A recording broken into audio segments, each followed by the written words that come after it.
완벽함에 집착하는 세상에서 사실 우리에게 가장 깊은 인상을 남기는 건 다름일 때가 많습니다.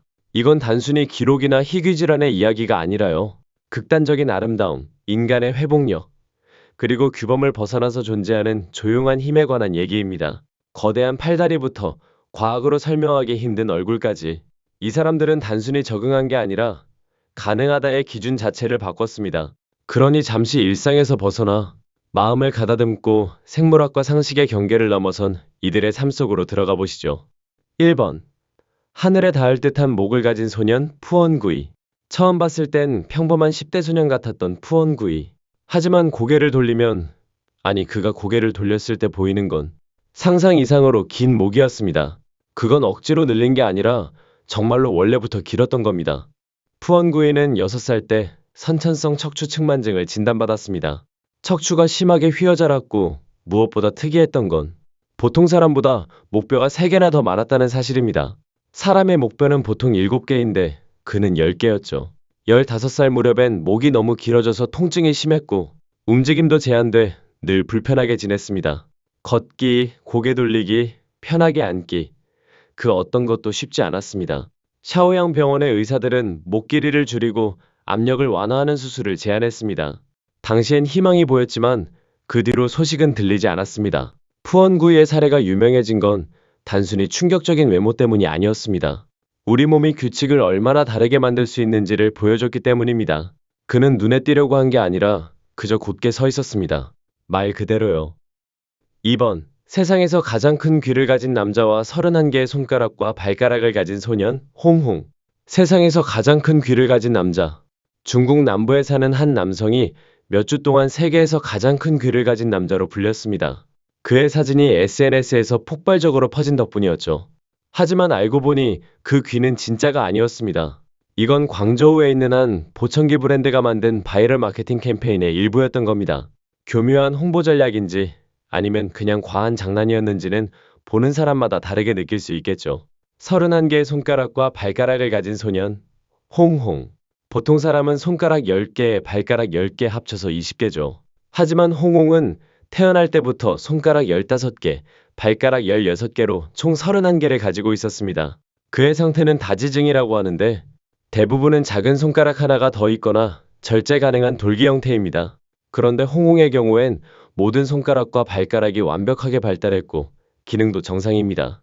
게다가 그의 어머니도 손가락이 12개였으니 분명 가족 내 유전이 있었던 거죠. 이 31개라는 숫자는 기록에 가까운 수준입니다. 누군가에게는 충격적인 모습일 수 있지만 다른 사람들은 그 안에서 가능성을 봅니다. 피아노, 비디오 게임, 맞춤 제작 장갑, 활용할 수 있는 분야가 무궁무진합니다. 홍홍의 상태는 그저 희귀하고 특별할 뿐 비극이나 장애로만 볼 수는 없습니다. 오히려 자연이 만든 경이로움이죠. 다만 그와 하이파이브를 하려면 아마 두 손 다 써야 할 겁니다. 3번. 미소 가면을 쓴 소년 자오위캉. 중국 후난성에서 태어난 자오위캉은 태어나자마자 의사들이 바로 어머니에게 보여주지 않았습니다. 몇 시간이나 망설임 끝에야 아기를 보게 됐는데 그 순간 어머니의 세상은 완전히 달라졌습니다. 아기의 얼굴에는 입가에서 귀까지 이어지는 거대한 틈이 양쪽에 있었고 마치 항상 웃는 가면을 쓰고 있는 듯한 모습이었죠. 그의 상태는 양측성 가로 안면열이라고 하는데 6만 명 중 1명꼴로 나타나는 극도로 희귀한 안면기형입니다. 두개골 앞부분의 뼈가 제대로 융합되지 않아 말 그대로 얼굴이 열린 채로 태어난 겁니다. 하지만 이건 단순한 기형 이야기가 아니라 재건의 이야기였습니다. 2010년 사람들은 그를 위해 10만 달러가 넘는 성금을 모았습니다. 그 돈으로 2차례 대수술이 진행됐고 의사들은 운명이 찢어놓은 그의 얼굴을 다시 만들어주려 노력했습니다. 2015년 그의 표정은 차분하고 희망적인 모습으로 바뀌었습니다. 물론 약간의 비대칭은 남았지만 이건 완벽함을 향한 여정이 아니라 과학과 도움, 그리고 의지로 가능성을 다시 쓴 사례였습니다. 자오위캉은 새로운 얼굴만 얻은 게 아니라 새로운 미래를 얻었습니다. 이제는 진심으로 그리고 가면 없이 웃을 수 있게 됐습니다. 4번. 매듭을 지을 수 있는 혀. 에이드리언 루이스. 생일 파티에서 마술을 본 적 있으시죠? 하지만 에이드리언 루이스는 마술 대신 해부학으로 사람들을 놀라게 합니다. 그녀의 비밀 무기는 바로 길이 10cm에 달하는 혀입니다. 신용카드보다 길고 그 카드를 기계에 밀어넣는 대신 혀로 핥을 수 있는 길이죠. 미국에서 태어나고 자란 에이드리언의 혀는 그저 입안에 있는 게 아닙니다. 그녀는 이 혀로 코, 턱, 그리고 믿기 어렵겠지만 자신의 눈알까지 닿게 할 수 있습니다. 거울 앞에서 한번 해보세요. 인상 찌푸리지 않고 버틸 수 있으신가요? 에이드리언은 단순히 자랑하는 데 그치지 않았습니다. 그녀의 놀라운 혀 기술은 틱톡, 인스타그램, 유튜브에서 폭발적인 관심을 받으며 인터넷 스타로 만들어졌습니다. 그녀는 세계에서 가장 긴 혀 기록을 위해 기네스북 도전도 준비 중입니다. 평범하게 살 바엔 차라리 살아있는 밈이 되겠다는 게 그녀의 태도죠. 이제 그녀의 혀는 단순한 신체 부위가 아니라 하나의 브랜드가 됐습니다. 기린의 혀가 50cm 이상이라고 하지만 사람 중에서는 에이드리언이 선두입니다. 그녀는 말 그대로 혀 한 번으로 세상을 향해 나아가고 있습니다. 5번. 눈을 튀어나오게 하는 전설. 엉클 치코 시드니 드 카르발류 메스키타. 만화 속 캐릭터처럼 눈을 불쑥 튀어나오게 할 수 있는 사람이 있습니다. 그 주인공은 브라질 산토스 출신의 52세 남성 시드니 드 카르발류 메스키타. 사람들은 그를 엉클 치코라고 부릅니다. 그는 남성 부문 최대 안구 돌출로 기네스북 기록을 보유하고 있습니다. 그의 눈은 마치 구슬이 얼굴에서 빠져나오는 것처럼 보이죠. 이건 서커스에서 배운 기술이 아닙니다. 9살 때 거울 앞에서 장난을 치다가 우연히 자신의 재능을 발견한 겁니다. 세월이 지나 그는 눈튀기기의 왕이 됐고 이 능력은 의학적으로 안구 돌출이라고 불립니다. 특별한 장치 없이도 자연스럽게 눈이 앞으로 나오게 하는 희귀한 근육신경 구조 덕분입니다. 그는 최대 30초 동안 이 상태를 유지할 수 있습니다. 다만 함부로 따라하다가는 다칠 수 있으니 절대 시도하지 말라고 합니다. 엉클 치코는 이 기록을 따내기 위해 무려 4년을 기다렸습니다. 상을 받으려면 눈을 떼지 말라는 말이 그에겐 더 이상 비유가 아니게 된 셈이죠. 6번. 끝없이 이어지는 다리. 메시 쿠란. 메시 쿠란이 당신 앞을 지나간다면 아마도 대화를 멈추고 고개를 돌리게 되실 겁니다. 왜냐고요? 그녀의 다리가 평균 식탁보다 길기 때문입니다. 그녀의 다리는 각각 약 134cm로 키 208cm 중 절반 이상을 차지합니다. 그야말로 걸어다니는 착시현상 같은 존재죠. 19살이던 해 메시는 세계에서 가장 긴 여성 다리 부문 기네스북 기록을 차지했습니다. 하지만 기록을 세우기 전부터 그녀는 이미 학교 단체 사진 속에서 친구들을 훌쩍 넘어서는 키를 가지고 있었습니다. 청바지를 사는 건 표준 사이즈라는 단어는 그녀의 사전에 없습니다.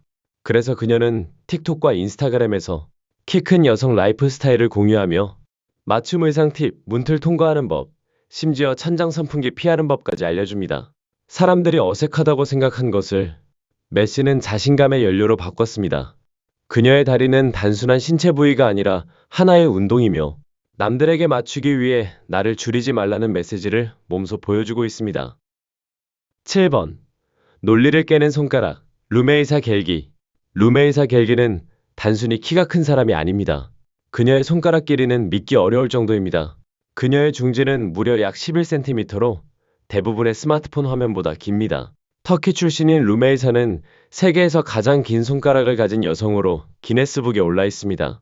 이건 단순히 한 손가락의 길이가 아니라 전체 손이 마치 만화 속 히어로처럼 비현실적인 비율을 가지고 있는 겁니다. 손가락이 너무 길어서 장갑조차 맞지 않습니다. 이 손가락들은 단순히 전시용이 아닙니다. 그녀의 일상 전체를 바꿔놓았습니다. 타이핑은 맞춤형 기술이 필요하고 펜을 잡을 때는 정밀한 손동작이 요구됩니다. 휴대폰을 쓰는 것조차 균형 감각과 적응이 필요한 일이죠.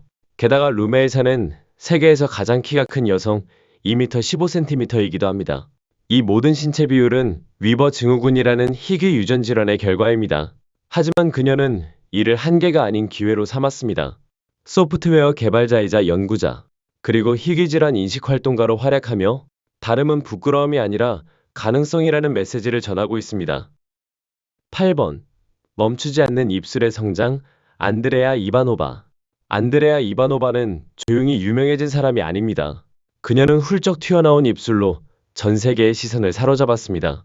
그녀의 입술은 그림자가 드리울 정도로 크고 불가리아 출신인 그녀는 마치 살아있는 조각상처럼 보입니다. 2018년 단순한 입술 필러 시술로 시작된 변화는 이후 30회 이상의 시술을 거치면서 전혀 다른 형태로 발전했습니다. 이제 그녀의 입술은 우편 번호가 따로 있어야 할 것 같다는 농담까지 나올 정도입니다. 온라인에서 안드레아는 언제나 화제의 중심입니다. 사진 한 장, 셀카 한 장이 곧 대화의 시작이 되고 팬과 비판가, 그리고 성형에 관심 있는 사람들 모두 그녀의 다음 변화를 궁금해합니다. 그녀는 아직 완벽한 크기에 도달하지 않았다고 말하며 멈출 생각이 없습니다. 물론 일상생활은 쉽지 않습니다. 마시는 것, 먹는 것, 심지어 웃는 것조차 세심한 관리가 필요합니다. 하지만 그녀는 더 클수록 더 좋다는 자신의 신념을 굳게 지킵니다. 비판에 대해서도 더 멀리 갈 거예요라고 당당히 말합니다. 그녀에게 이 입술은 단순한 외모가 아니라 스타일이자 정체성, 그리고 거침없는 자기 표현입니다. 9번. 목의 예술, 루다. 루다의 목 길이는 40cm가 넘습니다. 이건 의학적인 기형이 아니라 동남아시아 일부 지역에서 이어져 온 전통 관습의 결과입니다. 그녀는 어린 시절부터 금속링을 목에 차기 시작했습니다. 매년 새로운 링이 추가되면서 쇄골이 점점 아래로 눌리고 가슴 오리뼈도 내려가 목이 길어 보이는 착시를 만들어냈죠. 성인이 되었을 때 루다의 목은 단순한 신체 부위를 넘어 문화와 정체성의 상징이 됐습니다. 이 링들은 단순한 장신구가 아니라 무게만 수킬로그램에 달하는 문화적 갑옷이었습니다. 이렇게 오랜 세월 동안 착용하다 보면 움직이거나 자는 것, 균형을 잡는 것까지 모두 근육 기억과 강한 의지가 필요합니다. 이제는 링을 완전히 제거하면 근육이 무너져 부상을 입을 위험까지 있습니다. 루다에게 이 링은 조상과 공동체, 그리고 세대를 잇는 유산입니다. 외부인에겐 신기하거나 낯설게 보일 수 있지만 그녀는 이 목을 자신 있게 당당하게 걸어갑니다. 기린과 사람 모두 목벽의 수는 7개로 같지만 루다는 길이뿐 아니라 의미를 늘려온 셈입니다. 어떤 사람은 과거를 소매에 달고 다닌다고 하지만 루다는 과거를 목에 걸고 살아갑니다. 10번. 발자국을 남기는 기록의 주인공 타냐 허버트. 타냐 허버트는 단순히 발자국만 남기는 게 아니라 세상에 표식을 남기는 사람입니다. 그녀의 발길이는 33cm가 넘습니다. 표준자보다 길죠. 기네스북은 그녀를 세계에서 가장 큰 발을 가진 여성으로 공식 인정했습니다. 미국 여성 신발 사이즈로는 18호를 신는데 일반 여성 신발이 보통 사이즈 8에서 9에서 끝나는 걸 생각하면 거의 불가능한 수준입니다. 어릴 때부터 타냐는 자신의 발이 다른 사람들과 다르다는 걸 알고 있었습니다. 학교에서 그녀의 운동화는 마치 작은 카약 같았죠. 신발 쇼핑은 전쟁이었습니다. 오프라인 매장은 실패, 온라인에서도 찾기 어려워.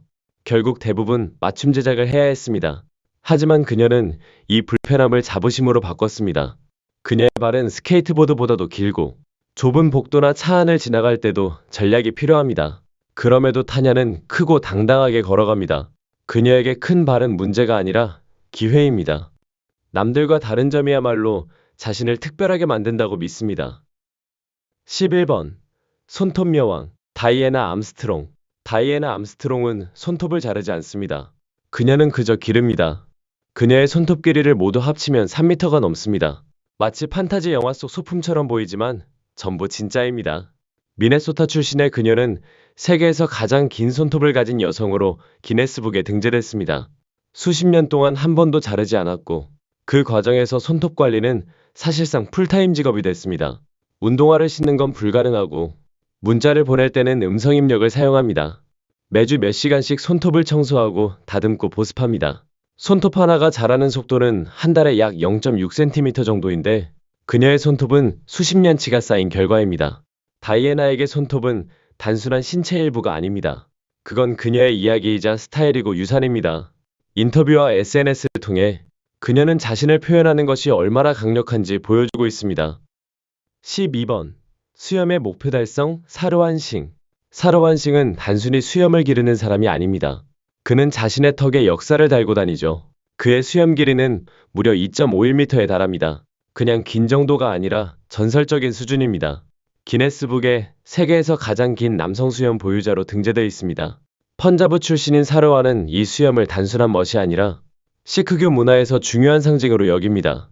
수염은 지혜, 존엄성, 영적 헌신을 의미하죠. 그의 수염 관리법은 마치 얼굴 전용 스파 같습니다. 세정, 오일링, 빗질을 매일 아침 빠짐없이 관리합니다. 그가 어디를 가든 사람들은 놀라서 쳐다보고 축제, 퍼레이드, 심지어 학교 행사에서도 단연 주목받습니다. 사루아는 앞으로 이 수염의 이야기를 책으로 펴낼 계획도 있습니다. 그에게 수염은 단순한 외모가 아니라 이야기를 전하고 문화를 잇는 살아있는 상징입니다. 13번. 몸으로 만든 브랜드 나타샤 크라운. 나타샤 크라운은 SNS에서 단순히 유명한 사람이 아닙니다. 그녀의 엉덩이 둘레는 무려 213cm에 달하며 세계에서 가장 큰 엉덩이를 목표로 하고 있습니다. 20살 때 시작된 그녀의 변화는 단순한 운동이나 식단 조절을 넘어서 수차례의 성형수술과 철저한 체형 관리로 이어졌습니다. 지금 그녀는 타이트한 의상과 당당한 포즈로 자기 사랑을 전파하는 아이콘이 됐습니다. 하지만 이 여정이 단순히 화려함과 셀카로만 이뤄진 건 아닙니다. 수술 후 회복과 체형 유지에는 엄청난 시간, 노력, 그리고 고통이 따랐습니다. 그녀의 엉덩이는 바의자보다 클 정도라서 앉는 것조차 전략적으로 해야 합니다.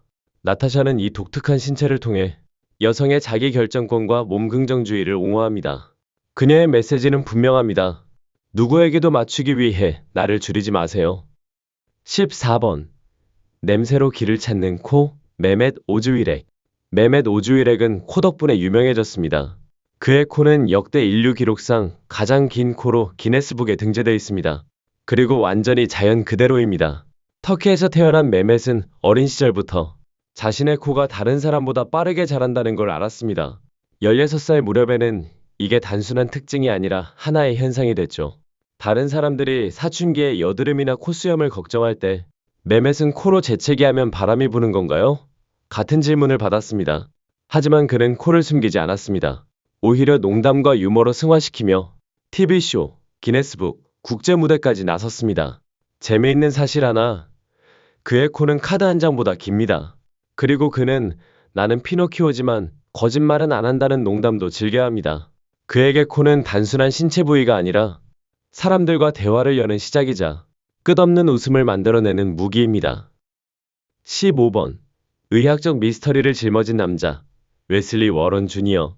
웨슬리 워런 주니어는 라스베이거스에서 세상에서 가장 큰 음낭을 가진 남자로 알려졌습니다. 그 무게는 무려 60kg에 달했습니다. 이건 생활 방식이나 기록 도전이 아니라 음낭 림프 부종이라는 희귀 질환 때문이었습니다. 림프액이 음낭에 비정상적으로 쌓이며 처음에는 거의 티나지 않던 부기가 수년에 걸쳐 통제 불가능한 크기로 커진 겁니다. 그는 거의 10년 동안 이 무게를 안고 살았습니다. 걷기, 옷 입기, 심지어 친밀한 관계까지 모든 게 불가능에 가까웠죠. 2013년 의사와 친구들, 그리고 전혀 모르는 사람들의 도움으로 웨슬리는 대규모 수술을 받을 수 있었습니다. 수술 후 그는 다시 일상으로 돌아갔고, 이 극히 드문 사례는 의학 연구 자료로 기록됐습니다. 웨슬리는 자신의 경험을 공개하며 희귀 질환에 대한 인식과 편견 해소에 힘썼습니다. 그에게 이 시간은 단순한 생존이 아니라 끈기와 회복력의 증거였습니다. 16번. 머리를 함께 쓴 자매 에비와 에린 델라니. 샴상둥이는 보통 생일과 옷을 공유합니다. 하지만 에비와 에린 델라니 자매는 머리와 뇌 일부까지 공유하며 태어났습니다. 그들은 두 개 유합 샴상둥이로 머리뼈, 뇌 조직, 그리고 뇌에서 피를 빼내는 주요 정맥인 시상정맥동까지 공유했습니다. 이 구조는 두 명이 동시에 필요한 경우가 거의 없는 극도로 드문 형태입니다. 두 개 유합 샴상둥이는 약 200만 명 중 한 번꼴로 발생하며 그중 머리로 붙어 있는 경우는 단 2%에 불과합니다.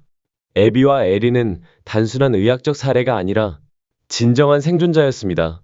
생후 10개월 미국 필라델피아에서 무려 11시간에 걸친 분리수술이 진행됐습니다. 수술의 위험은 엄청났지만 결과는 놀라운 성공이었습니다. 지금 그들은 각자 독립된 삶을 살며 웃고 배우고 놀며 자신들만의 길을 걸어가고 있습니다. 시작은 머리를 맞댄 상태였지만 앞으로는 2배의 미래와 2배의 즐거움이 기다리고 있죠.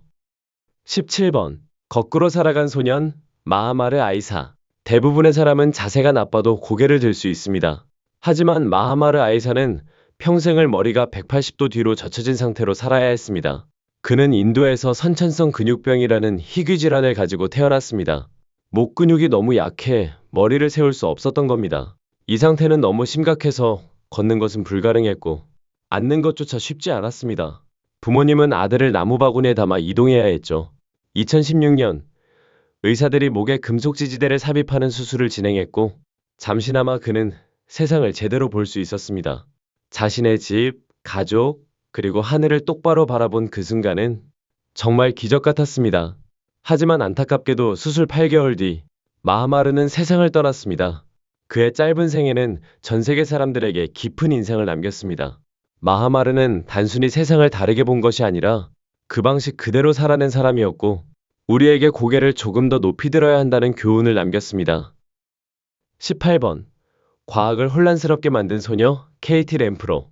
만약 의사들이 풀지 못한 의학적 난제 목록이 있다면 케이티 램프로는 그 목록 맨 위에 굵은 글씨로 적혔을 겁니다. 태어나기 전 케이티는 대뇌비대증이라는 진단을 받았습니다. 뇌가 정상보다 훨씬 크게 자라는 질환입니다. 하지만 출생 이후 상황은 훨씬 더 특이해졌습니다.